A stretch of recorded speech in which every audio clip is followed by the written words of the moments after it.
Hello everyone, Lily here. Welcome to my channel, and for those returning viewers, welcome back. And today I am doing day 25 of the 31 Days of Tarot for 2021, hosted by Ethony. I will leave the link to Ethony's website where she lists all the prompts for this challenge in January 2021. And today's prompt is thoughts on tarot becoming mainstream. And I might go on a little bit of a ramble for this one. And if I think of tarot, how popular tarot has become compared to other hobbies that I practice, I don't know if it's that mainstream yet. And I think about this because 2 years ago I went to conferences in New York City. One was for tarot and the other one was knitting. And in terms of attendance and vendors, it's not comparable. You know, the tarot conference had 400 people and maybe 24 vendors, while the knitting conference was attended by thousands and had 150 vendors. So in terms of popularity, you know, like they're both niche conferences, and well, the tarot one wasn't quite as popular as the other one. So there's that. I think why we think it's becoming mainstream. Now the thing is I want to preface this that I haven't seen the numbers. So I'm just going off what my impressions are and based on my experience of what I've seen happening since I started reading the tarot in the 1990s. And I think the reason why we believe it's more popular is because information on tarot is easier to get and easier to find because of the internet.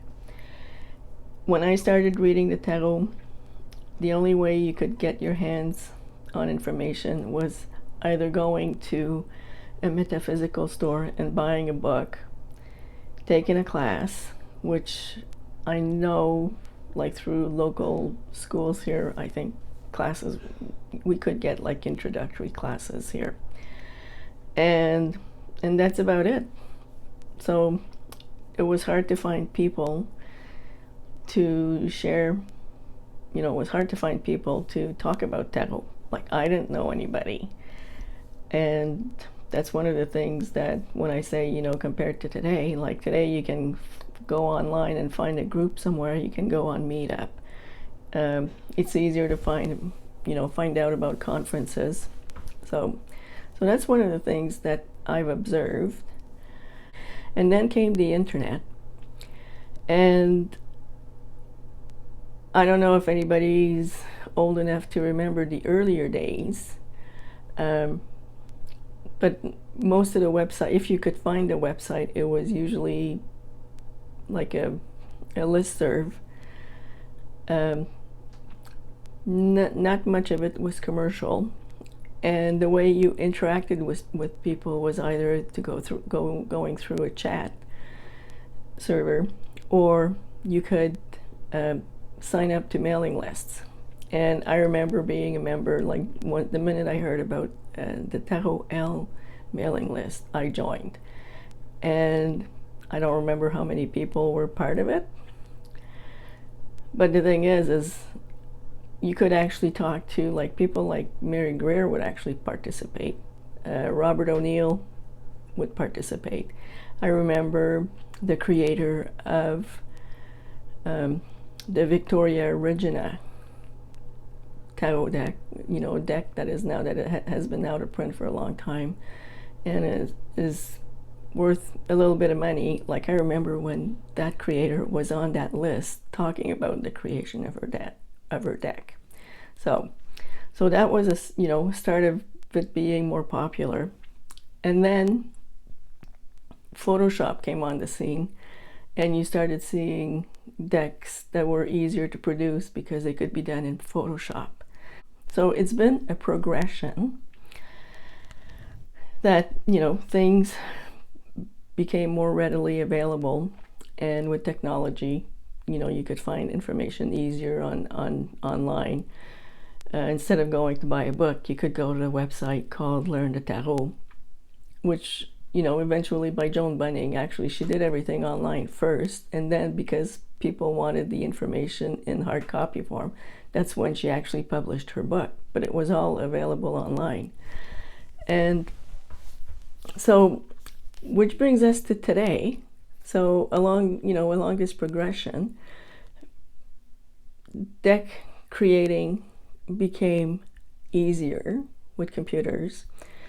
Deck printing became, I assume, easier and cheaper compared to what it was like in the 90s. In the 90s, it was quite expensive to have a deck printed because you had to go to your local printer and negotiate with them, or your only chance was to get published by a major publisher like US Games or Hay House or Los Carabeo.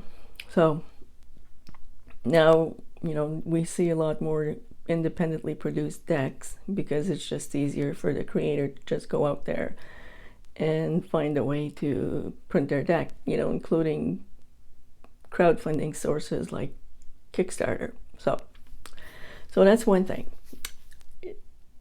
Are we better off? I think in a way we are, because it's easier, like I said, to get our hands on information. On the other hand, with the advent of it becoming more mainstream, is that a lot more people are doing it, and not necessarily for the better, in the sense that, and I'm saying that this is for tarot, but I've seen this actually with knitting a lot, where, as knitting became more popular in the early 2000s, a lot of amateurs got on the scene, and, because they wrote a blog and they started knitting really simple stuff, all of a sudden you started seeing all these books, that are, oh look, I'm an idiot, I can knit an iPod case. Now, with the advent of instruments like blogs and YouTube videos, which is not a bad thing, a lot of people jumped on the wagon and started writing and doing videos without necessarily having any expertise, which is not a bad thing. I find where there's a little bit of a breakdown when somebody transitions from becoming a blog writer to a book author.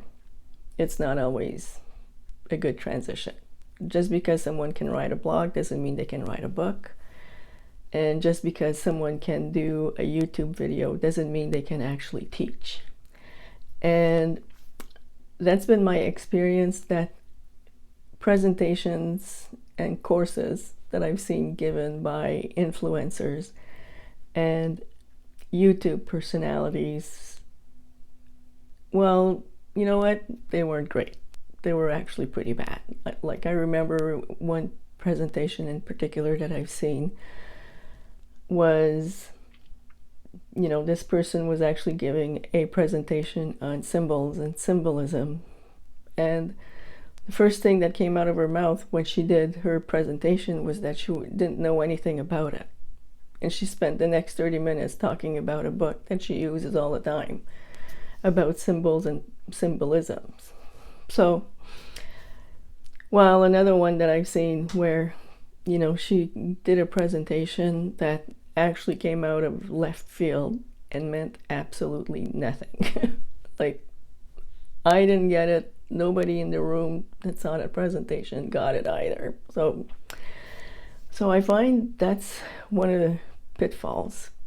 Tarot has become deck creating has become so popular, and a lot of people are jumping on the bandwagon and are creating their own decks. I find quite quite a number of these creators actually don't do their background research, if at all. And, well, they miss the mark. There's no other way to say about it. Although, the art, the art is nice, and I find that there is such a focus on cardstock that, they spend more time figuring out how thick the cardstock is going to be, and should they use gilding, and what color are they going to edge the deck, that they get lost in the weeds, and the deck comes out and there's hardly anything on the card that means anything. So, like, I've been seeing one kind of projection, that started when I got into tarot 30 years ago, where, to see, you picked up a book, you could count on the person writing the book that they had experience, and, they knew what they were talking about. Like Mary Greer's book, Tarot for Yourself, didn't come out because she started reading, tarot cards. She picked up a deck of tarot cards, and a year later she had a book. No, she had a lot of experience, and a lot of what is in her book actually came out of a university course that she thought for several years. Where, today you'll find somebody that writes a blog for a year or two, and next thing you know, they have a book. Like, what, what? All the power to them, in the sense that I'm glad that they can find a career that, or work that pays them, as well as give them the opportunity to do the work they love. But on the other hand, they don't have the expertise, and it makes the craft a little bit poorer overall, just because the knowledge isn't there. So anyway, so I'll leave this here, and I'm looking forward to what everybody else has to say. I'm hoping it's starting a conversation, and yeah, then we'll see how it goes. So I'm going to wish you a good day, and until next time.